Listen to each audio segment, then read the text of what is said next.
سنی ہمارے بھائی ہماری جان ہے، میں نے پہلے بھی کہا ہے، شیعہ ہمارے بھائی اور ہماری جان ہے. زمین کے ٹکڑے پر لڑائی شیعہ سنی لڑائی نہیں ہوتی، اس کو بنایا جاتا ہے.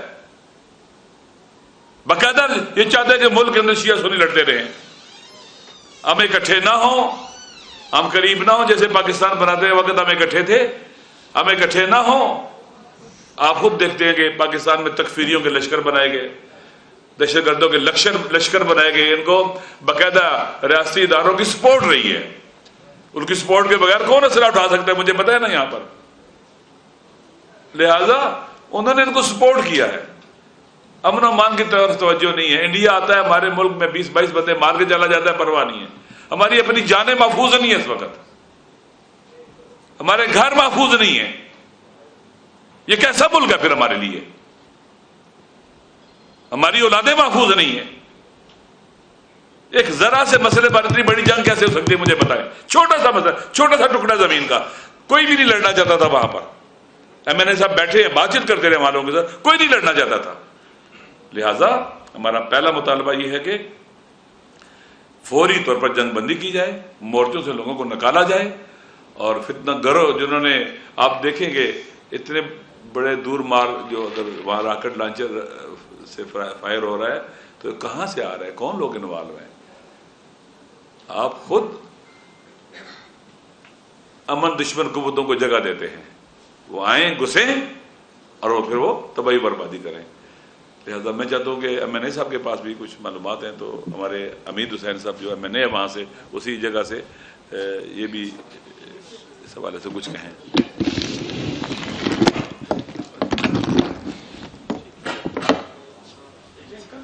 اعوذ باللہ من الشیطان الرجیم، بسم اللہ الرحمن الرحیم. پہلے آپ سب کا شکریہ، آپ لوگوں نے ارینجمنٹ کی اور ہمیں ٹائم دے دیا. اور میں اپنے پارا چنور کرمیجنسی کے اپنے لوگوں کو کا بھی مشکور ہوں کہ وہ بھی ادھر اپنا قیمتی وقت نکال کر آ گئے ہیں. آغا صاحب نے ساری سچویشن بتا دی. حالات ایسے ہیں جس طرح آغا صاحب نے بتا دیا کہ ایک ٹکڑے پہ جو لڑائی ہو رہی ہے. 23 تاریخ کو میں نے باہر بھی بات کر لی. یہی جرگہ جو آج تک اٹک بیٹھک کر رہے ہیں، شام تک جرگہ ہوتا ہے اور شام کے بعد کہتے ہیں کہ کل انشاءاللہ ہم پھر بیٹھیں گے. جب سے لڑائی شروع ہے جرگے کا یہی کام ہے. صبح سے بیٹھتے ہیں اور شام کو پھر واپس چلے جاتے ہیں، کہتے ہیں انشاءاللہ کل لڑائی بند کریں گے، جو آج تک بند نہیں کرائی گئی. ابھی آج کمشنر بھی گیا ہے، وہ بھی ساتھ DIG وغیرہ وہ بھی بیٹھ گئے ہیں. ابھی دیکھتے ہیں آگے. لیکن حالات ایسے ہیں. میں بتا دوں کہ 23 تاریخ کو میں خود گیا ہوں، اہل سنت کے پاس بھی گیا ہوں، اہل تشیع کے پاس بھی گیا ہوں. یقین کروں دونوں طرف سے یہ ان کے الفاظ ہیں کہ آ جائیں ہم اکٹھے بیٹھ کر یہ جو بھی حل چلانا چاہتے ہیں یا یہ زمین میں کام کرنا چاہتے ہیں. اہل سنت والی بھی کہہ رہے تھے، اہل تشیع والی بھی کہہ رہے تھے کہ ہم اکٹھے بیٹھ کے، یہ مسئلہ ہمارا ہے ہی نہیں، ہم اکٹھے مل بیٹھ کر یہ مسئلہ حل کر سکتے ہیں اور کریں گے. لیکن افسوس کی بات ہے کہ اس کے باوجود پھر لڑائی شروع ہو گئی. یہ کس قسم کی لڑائی ہے؟ اسے ہمیں سمجھنا چاہیے نا کہ مقصد کیا ہے اس کا. کچھ اور بھی خبریں آ رہی ہیں، میں یہ بھی بتا دوں. ادھر کہہ رہے ہیں کہ طالبانائزیشن وغیرہ بھی پروموٹ ہو رہے ہیں. ہماری ایسی قوم نہیں ہے انشاءاللہ. میں نے پہلے بھی کہا ہے، اب بھی کہتا ہوں، ہم گھاس کھائیں گے لیکن کوئی بیرونی طاقت ہم ادھر رہنے نہیں دیں گے ان کو. یہ بھول جائیں، یہ کسی کی بھول ہے. ادھر کا نہ شیعہ نہ اہل سنت نہ اہل تشیع کوئی بھی اس چیز پہ راضی نہیں ہے کہ کوئی باہر سے آ جائے ادھر بس جائے. اور ابھی میری بات ہوئی ہے، میں جب ادھر اندر آ رہا تھا GOC صاحب کا فون آیا تھا. وہ سارے حالات میرے سے ڈسکس کر رہا تھا. مجھے کہہ رہا تھا کہ ہم جنگ بندی کر رہے ہیں لیکن ہونے نہیں دے رہے. میں نے ان کو یہی بتا دیا. میں نے کہا میرا خود بھی ایکسپیرینس ہے. 61 سے لڑائیاں ہو رہی ہیں، کروائی جا رہی ہیں. میں نے کہا ابھی آرڈر دے دو، ادھر سے آرڈر دے دو کہ مورچے خالی کرا لو. کیسے نہیں ہوتے؟ مجھے یہی کہہ رہا تھا کوئی پروپوزل بتا دو کیا کریں. میں نے کہا ابھی آرڈر دے دو، بس ختم بات. آرڈر دے دو ان کو، کہہ دو کہ جو بند نہیں کرتا اس پہ توپے آپ کی کڑی ہے نا، ایک فائر سے سب کچھ بند ہو جاتا ہے. کیسے بند نہیں ہوتا؟ مقصد یہی ہے کہ بند نہیں کر رہے. اور اس لڑائی میں آپ دیکھیں افغانستان سے میزائل آ رہے ہیں. کیوں؟ گورنمنٹ کیوں خاموش تماشائی بنی ہوئی ہے؟ تماشا کر رہے ہیں، صرف تماشے کے لیے بیٹھی ہوئی ہے حکومت. اور صوبائی حکومت ابھی تک کچھ نہیں کر رہی. آج ابھی کمشنر آج گیا ہوا ہے وہ صوبائی حکومت کی طرف سے، ابھی تک تماشائی بنی ہوئے تھے، کچھ بھی نہیں کر رہے اور جرگے پہ جرگے کر رہے ہیں. مقصد ہم نہیں سمجھ رہے ہیں کہ مقصد کیا ہے لڑانے کا. میں ایک دفعہ پھر بتا دوں، ادھر نہ اہل سنت نہ اہل تشیع لڑائی چاہتے ہیں، کوئی اس چیز پہ راضی نہیں ہے. دونوں تنگ آ گئے ہیں. کب سے یہ ہم کہہ رہے ہیں، میں آپ لوگ دیکھ رہے ہیں روزانہ اسمبلی میں بینر اٹھا کے کھڑا رہتا ہوں، امن، ہمیں امن چاہیے، ہمیں امن چاہیے. وہ امن جو 17 جون کو ہم نے امن مارچ کیا سدے سے پارا چنار تک، ہزاروں لوگ چلے گئے. 18 کو پھر ستین میں بندی مارے جاتے ہیں، 19 کو مالی خیل میں بندے مارے جاتے ہیں، 20 کو تری منگل میں مارے جاتے ہیں، اور اسی کے ساتھ پھر بشہرہ میں مارے. کیا مقصد؟ امن کو تباہ کر رہے ہیں نا، اور کیا مقصد ہے ان کا؟ لیکن میں آج پھر بتا دوں انشاءاللہ ہم وہی لوگ ہیں، ہمارا وہی بھائی چارہ قائم رہے گا. نہ اہل سنت ان کے چکر میں آئیں گے، نہ اہل تشیع. ہم وہی پرامن رہیں گے اور بھائیوں کی طرح انشاءاللہ ہماری زندگی گزرے گی. اور یہ لوگ جو شر پسند ہے، جو امن خراب کر رہے ہیں، انشاءاللہ یہ کامیاب نہیں ہوں گے. شکریہ. Thank you. علامہ صاحب، جرم کے لیے آپ نے بات کی، باقی پاکستان کے سامنے ہے ایک دھرنا پہلے ہوا تھا فیض آباد میں. اب کل ایک اور دھرنا آیا ہے. دھرنا جماعت اسلامی کر رہی ہیں اور پرچے آپ کی حلیف جماعت پی ٹی آئی پہ ہو رہے ہیں. کیا کہیں گے آپ اس کے اوپر؟ انصاف تو چاہیے بجلی کے حوالے سے ان کو مرکز سے کہ 145 پنجاب کے اندر انہوں نے پنجاب کے اندر بٹھا دیا. دیکھیں، کیا کہیں گے؟ بسم اللہ الرحمن الرحیم. اس وقت نا یہاں الٹی گنگا بہ رہی ہے. ہمارے جو حکمران ہیں ان کے دل و دماغ پر جو سوار ہے نا، وہ عمران خان اور عمران خان صاحب کے جو ساتھی ہیں، جو ان کے حامی ہیں، جو ان کے فالورز ہیں. ان کو نیند نہیں آتی، خوابوں میں بھی بھیانک خواب دیکھتے ہیں اس کے. لہذا کوئی کرے کہ آپ نے دیکھا تھا کہ ابھی جو بنو میں ہوا، کہا یہ پی ٹی آئی نے کرایا ہے. ادھر کالے کسی بندے کو کسی عورت نے مارا، وہ کہہ رہا تھا کہ پرچہ میں عمران خان پر کٹواؤں گا. مطلب کیا ہو رہا ہے کہ صورتحال یہ بنائی جا رہی ہے کہ انلیگل ایکٹیویٹیز بہت زیادہ ہیں، رول آف لا نہیں ہے. یہ ہار چکے ہوئے ہیں، یہ حکومت ناکام ہے، فیلئر کا شکار ہے، اور ہارے ہوں کے یہ اقدامات ہیں. ہم ان کی مذمت کرتے ہیں، لیکن یہ بھی چاہتے ہیں کہ کے پی کے کی حکومت ڈیلیور کرے. اس کو پرویکٹیو ہونا چاہیے، آگے بڑھنا چاہیے، اس کو چپ نہیں رہنا چاہیے. کہیں ایسا نہ ہو کہ اس کا شمار بینی کے ساتھ ہونا شروع ہو جائے. اپنے عوام کے جان مال کی حفاظت پہلا فریضہ ہے. انہیں ایکٹیو ہونا چاہیے وہاں کی حکومت کو، اور اقدامات کرنے چاہیے. اگر ایکٹیو ہوتی تو یہ جنگ رک سکتی. یہ نہیں ہو سکتی تھی. وہاں کا ڈی سی بدلو، اس ڈی سی کو اس قابل نہیں ہے کہ وہاں کام کر سکے. آپ کے وہاں کا جو ڈی پی ہے اس کو چینج کرو، انتظامیہ کو بدلو. ایسے بندے اس حساس علاقے میں ایسے بندے لگاؤ جو آپ کے ساتھ ہمانگ و کام کریں، نہ کہ وہاں خرابیاں پیدا کرنے والوں کا ساتھ دیں یا خرابیاں اور ہی اور آنکھیں بند رکھیں. حکومت کو چاہیے ایک جگہ ذرا سی گڑبڑ ہو تو ایس ایچ او چینج ہو جاتا ہے. اتنی بڑی جنگ، یعنی ایک چھوٹے سے، جیسے انجینئر ربیع صاحب نے کہا ہے، ایک چھوٹا سا ٹکڑا، دونوں نہیں لڑنا چاہتے، اور اس سے پہلے امن مارچ کرتے ہیں تو لڑائی شروع ہو جاتی ہے. نہ بندہ مار دیا جاتا ہے ادھر، کبھی ادھر، کبھی ادھر، کبھی ادھر، تاکہ آپس میں لڑایا جائے ان کو. یہ باقاعدہ یہ جو حکومت ہے.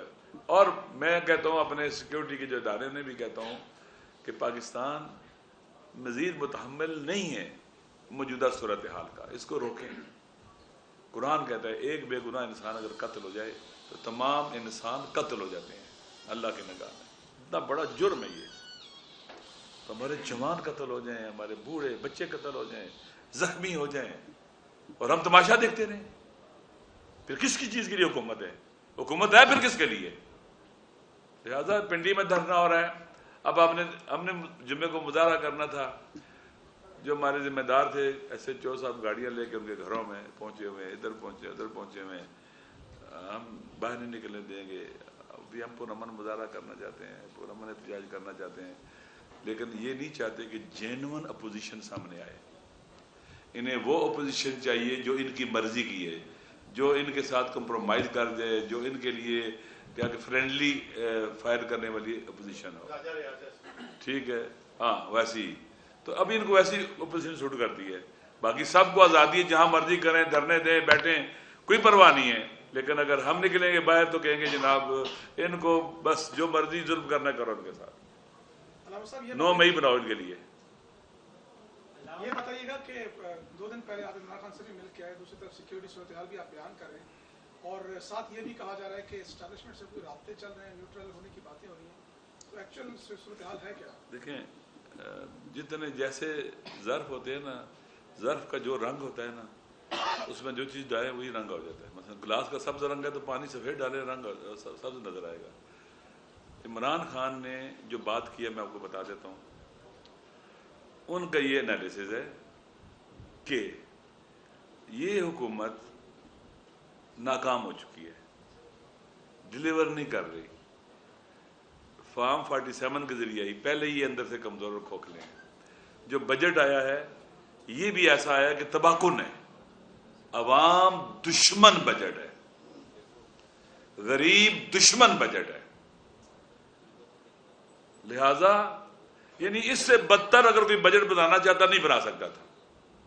اتنا بدترین بجٹ ہے یہ. عوام کی چیخیں نکل گئی ہیں. اب نہ انہوں نے عوام نے ان کو ووٹ دیا, زبردستی ان کو اوپر ڈالا گیا. کہتے کہ تحسبہم جمعا یا جمیعا وقلوبہم شتیٰ. آپ سمجھتے ہیں کہ یہ اکٹھے ہیں حکومت والے نا, لیکن قرآن کہتے ہیں کہ دل اکٹھے نہیں ہیں, کیونکہ ہر ایک اپنا لالچ ہے, اپنا ہدف ہے, ہر ایک اپنے پیچھے اپنے داؤ کے پیچھے لگا ہوا ہے. ٹھیک ہے نا, ہر ایک. اب یہ کیسے سروائیو کریں گے؟ عوام ان کے خلاف ہیں. تو طریقہ کار کیا ہے کہ آرمی کو عوام سے لڑا دیا جائے. یہ ان کی پالیسی ہے, نظر بھی آ رہی ہے کہ عوام کو آرمی کو عوام سے لڑایا جائے. عمران خان صاحب نے یہ کہا ہے کہ آپ کہیں آرمی چیف صاحب سے کہ آپ فوج کو عوام سے نہ لڑنے دیں, اور یہ راستہ روکنا چاہیے. یہ ملک کی تباہی کا راستہ ہے, ان کے حکومت کی خاطر, ان کے اقتدار کی خاطر, ان نالائقوں کے اقتدار کی خاطر, ان کو پاور میں رکھنے کے لیے یہ قدم نہیں ہونا چاہیے. فوج پاکستان کی فوج ہے, پاکستان کے لیے ضروری ہے. عوام پاکستان کی بائنڈنگ فورس ہے, پاکستان کو اکٹھے رکھ سکتے ہیں, انٹیکٹ رکھ سکتے ہیں پاکستان کے عوام. لہذا اس نے اس طرح سے بات کی یہ ہے.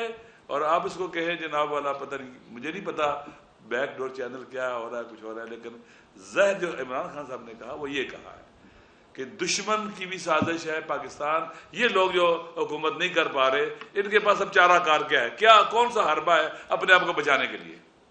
کوئی ہے سوائے اس کے کہ الجھا دیں فوج کو عوام کے ساتھ, پی ٹی آئی کے ساتھ. یہ نہیں ہونے دینا چاہیے, اور کوئی بھی عقل مند یہ نہیں چاہے گا, کوئی بھی عقل مند یہ نہیں چاہے گا. علامہ صاحب آپ کی اور جو دوسرے بیٹھے ہوئے ہیں ان کی گفتگو سے تو یہی لگا کہ جو ملکی اداروں کے وہاں پہ لوگ تعینات ہیں وہ 12 چنار کے اندر امن نہیں ہونے دے رہے. چاروں کناروں میں آپ کی گفتگو سے لگ رہا ہے. تو آخرکار ایسے ملکی اداروں کے جو لوگ ہیں تعینات, ان کے کیا مفادات؟ آپ دیکھیں ان کی ڈیوٹی کیا ہے, سوال کیا ڈیوٹی ہے ان کی کہ روکیں؟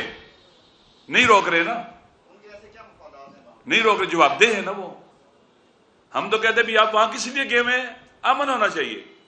چھوٹے سے مسئلے پر جنگ شروع ہو جاتی ہے, لڑائیاں شروع ہو جاتی ہیں, چوتھا تیسرا چوتھا پانچواں دن ہے, ساری رات جنگ ہوتی ہے, کیوں نہیں روکتے ہو؟ ایک آرڈر کرے مورچے خالی ہو جائیں گے. وہاں کس لیے گئے ہوئے ہیں وہ؟ انہیں روکنی چاہیے, وہ جواب دہ, ہم ان سے پوچھیں گے. اس کا ان سے سر مفاد کیا ہے؟ میرا مفاد دیکھے نا بھائی, اس کا مفاد جو بھی ہے پاکستان کا نقصان ہو رہا ہے. علامہ صاحب, اس وقت پختونخوا میں سب سے بڑا جو مسئلہ ہے وہ امن و امان کا ہے, چاہے وزیرستان میں ہو, باجوڑ میں ہو, نیچا جے بنوں میں ہو یا کرم میں ہو. آپ کو نہیں لگ رہا کہ امن و امان قائم کرنے میں صوبائی حکومت ناکام ہو چکی ہے؟ دیکھیں میں اتنا کہتا ہوں کہ اب وہ ڈیلیور نہیں کر پا رہی. میں اتنا کہتا ہوں جو اس کی ذمہ داری تھی اس کو انجام نہیں دے پا رہی. دیکھیں آج آپ حکومت جب ہاتھ میں لیتے ہیں تو آپ سے بہت سی ذمہ داریاں اپنے کندھوں پر لیتے ہیں, بہت سی ذمہ داریاں. جب ہمیں پتہ ہے کہ کے پی کے اندر جو فیوچر کا پلان ہے ہمارے دشمنوں کا, اس علاقے کو جنگ زدہ بنانا ہے. اس علاقے کے اندر آپ دیکھیں گے اپنے افغانستان کے اندر اوگرز وہاں موجود ہیں, ازبک اسلامک موومنٹ وہاں موجود ہے, داعش وہاں موجود ہے, ادارے. یہ اس علاقے کو جب رول آف لا نہیں رہے گا, حکومت کی رٹ نہیں رہے گی, یہ اس علاقے کے اندر یہ دہشت گردوں کا مرکز بنانے جا رہے ہیں. فیوچر میں بڑی جنگ کی طرف لے جانا چاہتے ہیں اس علاقے کو, عوام کو لڑا کے تقسیم کر کے ٹکڑوں میں بانٹ کے ان کے لیے گراؤنڈ بن رہی ہے یہاں پر. اور آپ دیکھ لیں, آپ مجھے بتائیں کہ پاکستان کے اندر 70,000 انسان مارے گئے, 20,000 اہل تشیع اس میں مارے گئے, ہمارے سنی بھائی بھی مارے گئے. یہ جنگ اندر کون لے کے آیا ہے؟ کس کی پالیسیوں کا نتیجہ ہے؟ کیوں نہیں روکا گیا اس کو؟ یہ پوری دنیا سے دہشت گرد یہاں کیوں آئے پاکستان کے اندر؟ کس کی اجازت سے آئے ہیں؟ امریکہ کے مفادات اگر آپ کو عزیز ہیں تو پھر پاکستان کے مفادات نہیں بچ سکتے. امریکہ چاہتا ہے کہ ساؤتھ ایشیا کے اندر پاکستان کے اپنے ہمسایہ ممالک کے ساتھ تعلقات خراب ہوں, جنگ کی طرف ہم نہ جائیں. وہ تو نہیں پیچھا چھوڑتا, امریکہ نے آج تک پیچھا چھوڑا ہے کیوبا کا, وینزویلا کا, ایران کا. وہ چھوڑے گا افغانستان کی موجودہ حکومت کا پیچھا چھوڑے گا؟ اس لیے میری گزارش یہ ہے کہ پاکستان کے لیے ہمیں امن سوٹ کرتا ہے, ہمیں جنگ نہیں سوٹ کرتی. ہمارا پہلے ہی معاشی طور پر برا حال ہے. ہم اس طرح کے جنگوں کو, لڑائیوں کو, قتل و غارت گری کو اور نامنی کو افورڈ کر سکتے ہیں ہم لوگ؟ ساری دنیا کہہ رہی ہے کہ بلوچستان اور کے پی کے ہاتھ سے گئے. اس طرح کی باتیں ہو رہی ہیں. آپ سول حکومتوں کو بھی چلنے دیں. اس لیے میری گزارش یہ ہے کہ یہ پاکستان کے خلاف ہو رہا ہے جو کچھ بھی ہو رہا ہے, اور پاکستان کے دشمنوں کے لیے گراؤنڈ بنائی جا رہی ہے, اور یہ درست نہیں ہے.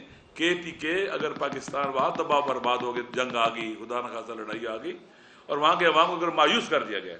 دیکھیں وہاں کے عوام کی امید کون ہے پاکستان کے عوام کی طرح؟ عمران خان. آپ عمران خان کو آپ عوام سے ڈیٹیچ کر کے, الگ تھلگ کر کے, اور بھی بہت کچھ کریں تو وہ کس کی طرف پھر جائیں گے؟ کن کی طرف جائیں گے؟ جو اعلان کریں گے کہ ہم پاکستان کے ساتھ نہیں, ان کی طرف جائیں گے. لہذا بہت خطرناک صورتحال ہے.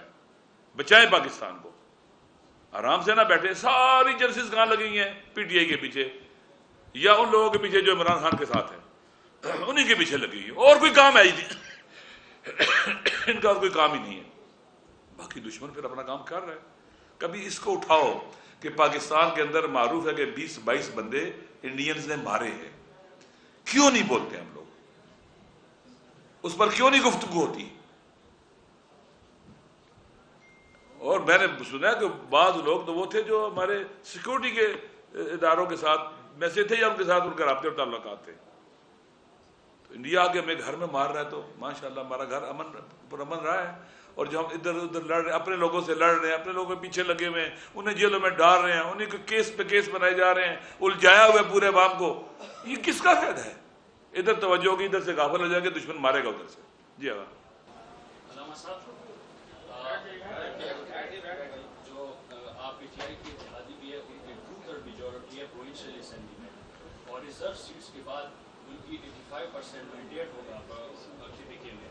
ڈسٹرکٹ فورم کا بھی مینڈیٹ پی ٹی آئی کے پاس ہے, آپ کے اتحادی تھے. تو ایسی کیا وجوہات ہے کہ سی ایم ناکام ہے وہاں پہ لا اینڈ آرڈر سچویشن کی طرف؟ ایسی کیا وجوہات ہے کہ اتنا بڑا مینڈیٹ رکھتے ہوئے بھی وہ بے بس ہے, کچھ نہیں؟ یہ اسی سے پوچھنا چاہیے میرے خیال میں نا. آپ کی کیا ہے؟ میرے ذہن میں یہ ہے کہ جو اپنی ذمہ داری انجام دینے نہیں دے پا رہے, نہیں دے رہے, دینی چاہیے ان کو, اور جواب دیں ہیں وہ. میں نے ان کو دیکھیں, میں نے ان کے سینیٹرز کے ذریعے, ان کے دوستوں کے ذریعے, آج دوسرا تیسرا دن ہے, پیغام بھیج رہا ہوں, تصویریں بھیجی ہیں, جنگ کی لڑائی کی تصویریں بھیجی ہیں, آج بھی بات کی ہے. انہوں نے میرے کہنے کے اوپر پھر کمشنر سے کہا کہ ان سے بات کریں, وہاں پاڑا چنار میں ہمارے لوگوں سے بات کریں. وزیر اعلیٰ نے کہا, ڈی آئی جی اور یہ دونوں ادھر گئے پاڑا چنار. میری آج ان سے جو بات چیت کا جو نتیجہ ہے, لیکن ہم اس پر اکتفا نہیں کرتے, راضی نہیں ہیں. فوری طور پر جنگ بندی ہمارا تقاضا ہے, مرمت اس کو بند کرنا چاہیے. اچھا, ایک اور سوال ہے. مصدق ملک صاحب نے آج پریس کانفرنس کی ہے, آپ کی 2 دن پہلے عمران خان سے ملاقات کی ہوئی ہے. آج باقاعدہ طور پر 15 دن پہلے جو پارٹی پابندی لگانے کی دھمکی دے رہی تھی, آج وہ مذاکرات کی آفر کر رہی ہے. اس بارے میں آپ کی کیا رائے اور عمران خان صاحب کیا سوچتے ہیں؟ دیکھیے, میں نے پہلے کہا ہے کہ یہ لوگ پہلے میں تھوڑا سا اس دوست کا جواب تھا، بالکل علی امین گنڈاپور صاحب کو، جو برادر دیکھو میری طرف، علی امین گنڈاپور صاحب کو ہمیں آن بورڈ لینا چاہیے تھا، اس نے نہیں لیا. ہمارے ساتھ رابطہ کرنا چاہیے تھا، اس نے رابطہ نہیں کیا ہمارے ساتھ. اور اتنے بڑے مسائل کے باوجود اس کا رابطہ ہمارے ساتھ نہ کرنا اس بات کی دلیل ہے کہ وہ اپنی ڈیوٹی انجام نہیں دے رہے ہیں. اس کو جواب دہ ہونا پڑے گا.